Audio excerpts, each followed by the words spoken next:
Hello guys, today I will be showing you how to restore deleted files on Windows. If you find this video helpful, please do like and subscribe.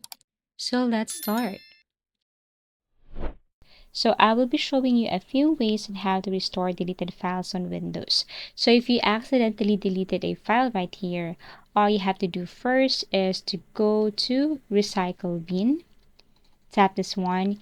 You will see here all deleted files. In order for you to recover them or restore them, you just have to simply select all or select a specific file, right click, and then tap on restore. Okay, that is the first method.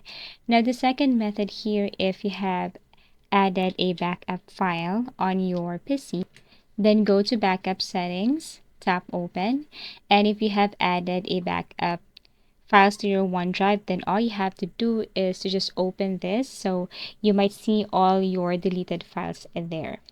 Now another thing is that if you cannot retrieve, or let's just say if you also have deleted that file here on your recycle bin, let's just say if you want to delete all of this, but then again you realize that you want to restore these files, then I'm going to introduce to you this platform.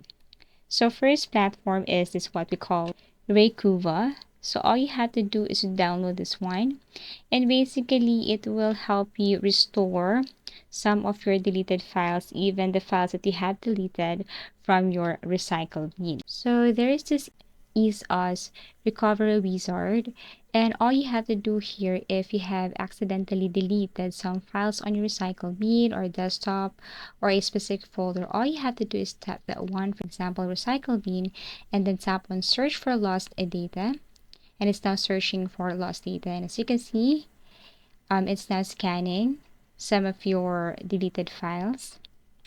And all you have to do is to just simply tap on this recover all or recover a specific file right here. But you have to take note that you need to upgrade your plan in order for you to recover your files or buy a license. So basically that's it. Thank you for watching, and see you again in our next video tutorials.